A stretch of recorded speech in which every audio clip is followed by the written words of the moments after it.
جايه لكم من كوكب الافلام لكوكب الملخصات طوالي. ننزل بالطياره ونستعد للفيلم. وبيبدا الفيلم مع قناصه محترفه وهي بيتحقق معاها في المكتب الفيدرالي، وبيسالها الضابط كروز عن 2 تجار اسلحه، واحد فيهم اسمه هيكتور والتاني اسمه ادريان. بتقول لهم المكان هنا خطر، خلينا نمشي من هنا الاول وبعد كده هقول لكم على كل اللي عايزين تعرفوه. بس كروز بيقول لها ما تقلقيش، انا مأمن المكان هنا كويس قوي. وبيكمل تحقيق مره تانية، وأوبس مرة واحدة بيبدأ الأكشن. فجأة بيتصاب الضابط اللي جنبه برصاصة في دماغه وبيموت على طول، وبيتصاب كروز هو كمان برصاصة في صدره. فبتاخده الأم وبتدخله المطبخ عشان تحميه وتحمي نفسها هي كمان، وبتوقف له النزيف. أنا هلقبها طول الفيلم بالأم لأنها ملهاش اسم تاني. وبتجيب بعض الحاجات من المطبخ وبتقدر تصنع بيهم قنبلة. وبعد ثواني معدودة بس بيدخل القناص علشان يقتلها، لكنها بتكتشف إن القناص ده هو أدريان. فبيتفاجئ إن هي حامل وأنا كمان، فبيضربها بالسكينه في بطنها اللي هي تتشل ايدك. وبعد ثواني بتنفجر القنبله وبيموت.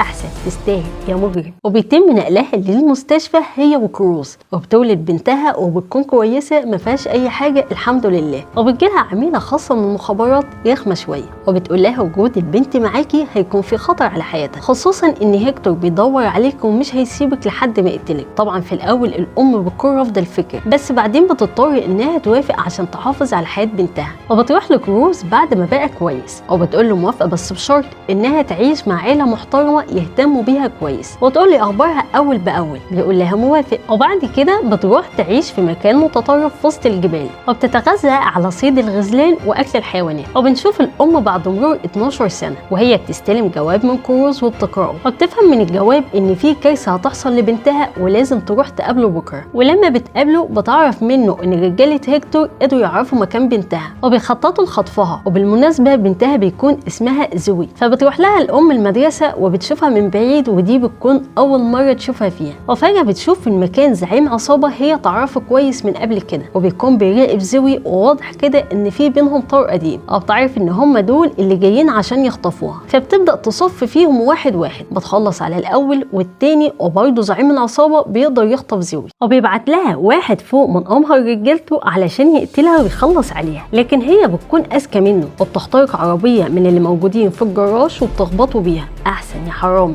بتهرب بسرعه مع كروز وبتقول له دول رجاله هيكتور، وعملوا كده عشان يوصلوا لي انا مش عشان يوصلوا لبنتها. وبتلبس لبس شرطيه وبتدخل بيت اهل زوي عشان تحقق معاهم، وبتستغل الفرصه وبتدخل اوضتها وبتشوف حاجتها المفضله. وبعد كده بتسافر كوبا هي وكروز بجوازات سفر مزوره، والمفروض انهم متجوزين. وبيروح الحانه اللي بيكون موجود فيها افراد العصابه، واول ما بيوصل زعيمهم اوبس بيبدا الاكشن. وبتيجي وراه الام وبتحاول تمسكه، مش هسيبك. وهو بيفضل يجري وبيكون خايف ومرعوب منها. وبيتصدى كروز للباقيين في الحانه وبياخد سكينه في ظهره اللي هي تتشل ايدك التانيه يا بعيد. بس هو بيكون وحش وبيخلص عليهم كلهم برضه. وبيطلع يجري ورا زعيم العصابه، وبتركب الام العربيه وبتقابلهم من الطريق الخلفي. وبتظهر قدامه مره واحده واوبس بتخبطه بالعربيه خبطه جامده، وبياخدوه بيكتفوه وبتضربه ضرب عنيف ومبرح، وبتقول له مكانها فين. لكن برضه مش بيرضى يعترف لدرجه ان كروز بيقول لها ما تتعبيش نفسك. بس هي بتعمل حركه صايعه وبتعذبه اكتر،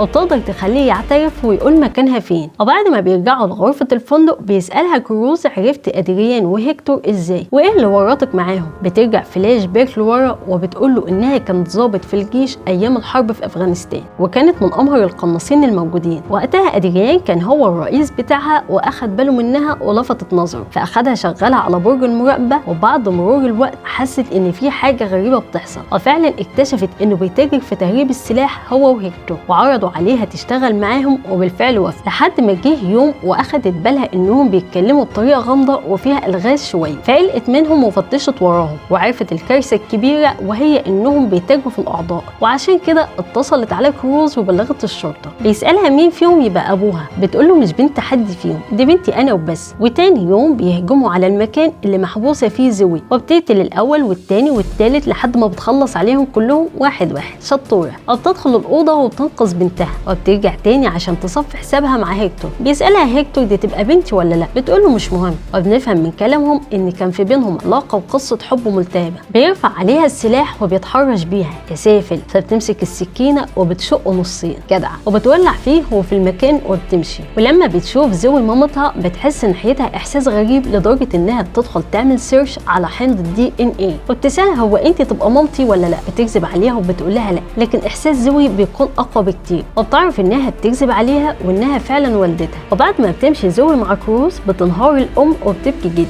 ودي بتكون اول مره بنشوفها بتبكي فيها وبتفتكر لما كانت انها حامل قد ايه كانت فرحانه ومبسوطه. وفي نص الطريق بتطلع عربيه فجاه وبتخبط عربيه كروز وزوي، وطبعا بيفقد كروز الوعي من شده الخبط وبينزل ادريان من العربيه ووشه بيكون مشوه. ايه ده انت لسه عايش يخرب بيتك، وشكله كده راجع عشان ينتقم من الام انتقام شديد اقوى من الاول. وبعد ثواني بتوصل الام هي كمان وبتاخد بالها من البنزين اللي بيسرب من تانك العربيه وبيضرب ادريان كروز برصاصه في دماغه وبيموته. حرام عليك ده كان امور. في اللحظه دي بتولع في البنزين وبتفجر العربيه وبتاخد زوي وبتهرب من المكان بسرعه. وطبعا بعد كل اللي حصل ده ما ينفعش زوي ترجع البيت تاني لحد ما الام تخلص على افراد العصابه كلهم والا حياتها هتبقى في خطر. وبيدخلوا مطعم يتغدوا فيه وبتدخل زوي الحمام فبتاخد الام رقم تليفون مامتها اللي عايشه معاها من على تليفونها وبتكلمها عشان تطمنها عليها وبتقول لها انها مش هتقدر ترجعها لها دلوقتي خوفا على حياتها. وبتشرح لها الوضع وكل المواقف اللي حصلت معاهم وبتوعدها انها هترجعها لها قبل عيد ميلادها اللي جاي. وبيروحوا السوبر ماركت علشان يشتروا حاجات للبيت وبتتكلم مع البائع بالغاز وكلمات معينه، بس طبعا زوي بتفهم انهم يعرفوا بعض والكلمات دي هي عباره عن شفره بس مش اكتر. وبتاخدها معاها لبيت الجبل. واول ما بيوصلوا بتنهار زوي لما بتشوف مامتها قد ايه عنيفه وقاسيه وبتقتل الغزال بدون رحمه.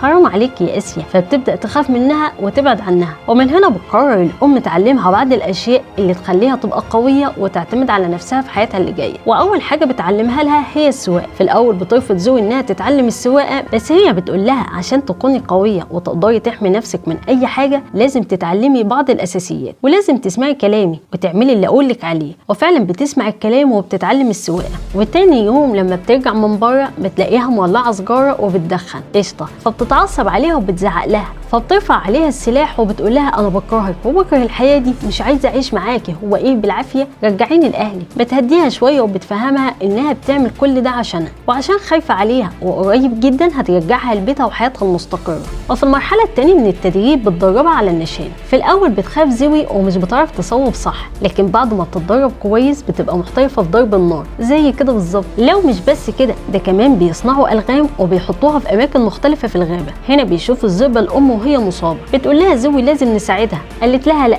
ليه؟ عشان دي طبيعه الحياه ولازم كل واحد يعاني شويه في حياته حتى الذئبه. وبيسيبوها وبيمشوا. يا اسيا بس بالليل بتستنى الام لما بنتها تنام او بتروح للذئبه وبتساعدها. طب ما انت كويسه اهو. وتاني يوم لما بتصحى الام من النوم مش بتلاقي زوي جنبها فبتقلق عليها جدا وبتخاف احسن تكون هربت. بتطلع تدور عليها بتلاقيها بتلعب مع الذئاب الصغننين واوبس واحد فيهم بيعضها في ايديها. بتسمعي كلام ماما تستاهلي. واكيد بعد كده لازم توديها المستشفى. فبيطلبوا من الام تملى الاستماره وبعد ما بتملاها بتاخدها وبتخرج وبتروح لصديقها في السوبر ماركت وبتقول له ان الاستماره بتاعت المستشفى لما تدخل على الكمبيوتر من خلالها هيقدر ادريان يعرف مكانهم بسهوله، وعشان كده هي لازم تسيبها مع حد بتثق فيه. وبتسيبها معاه وبترجع بيت الجبل لوحدها. وبتلاقي زوي رساله ليها من مامتها بتقول لها فيها انها سابتها زمان غصب عنها وكان لازم تعمل كده عشان تحميها، والحاجه الوحيده اللي كانت بتريحها شويه هي لما كانت بتطمن عليها من كروز وبتعرف انها بخير. فبتتاثر جدا بكلام امها وبتعرف انها ظلمتها. بتاخد العربيه وبترجع لها بيت الجبل بسرعه. ولسوء الحظ بتكون دي نفس اللحظه اللي بيوصل فيها ادريان ورجالته لبيت الجبل برضه واوبس بيبدا الاكشن. وبما انها كانت زرعه الغام في الغابه فبتفجر الاول وبتقتل التاني بالسكينه وبتلبس لبسه. فبيسكت ادريان طبعا لا، بيفجر لها البيت وبيدمره نهائي. وبتوصل زوي وبيخطفها واحد من افراد العصابه، بس على مين؟ هجمت عليه الام وفجرته بالبسكليته اللي كان راكبها دي وبتقتل التاني والتالت والرابع. بتاخدها وبتطلع فوق برج المراقبه. واحده فيهم بتراقب والتانيه بتضرب بالنار. انا اتحمست جدا، حد يديني RPG انزل معاهم. بيقول لها ادريان من خلال اللاسلكي لو ما جيتيش دلوقتي هقتل بنتنا الاموره دي. ايه اللخبطه دي؟ هي تبقى البنت مين فيهم مش مهم. وفعلا بتنزل له الام وبيرموا الاسلحه، وأوبس بيبدا بينهم الاكشن تاني، وبيضربوا بعض شحط محط فوق وتحت، وبيمسكها وبيتكتف ايديها وبيقول لها خليها تنشن عشان تقتلنا احنا الاتنين مره واحده. بس بتيجي زوي وبتخيب ظنه وبتضربه بالنار من ظهره. شطوره. وبيقعوا هما الاتنين وبتتخبط الام في دماغها وبيتكسر دراعها وبتفقد الوعي. بتبكي زوي وبتجري عليها، لكن مره واحده بيظهر ادريان وبيخطفها. انت مش هتموت بقى، وبيركبها معاه العربيه وبيمشي من المكان. هنا بتفوق الام وبتشوفه وبتمسك المسدس بالعافيه لان دراعها طبعا مكسور، وبتضرب عليه نار. في المره الاولى مش بتعرف تصيبه، فبتحاول تاني وبتضرب مره تاني، والمره دي بتقدر تجيبه وبتموته. احسن اخيرا موت. وبتنقذ بنتها اخيرا وبترجعها لامها بالتبني. ورغم ان زوي بترجع لحياتها الهاديه والمرحه، الا انها بتستمر في التواصل بينها وبين امها الحقيقيه. بس كده خلصت حكايتنا النهارده. سلام. مشاهدي العسول، عارفه انك هتطلع معايا شخص لطيف وامور، وهتعمل لي لايك وسبسكرايب على طول. اعمل لايك يا عسول.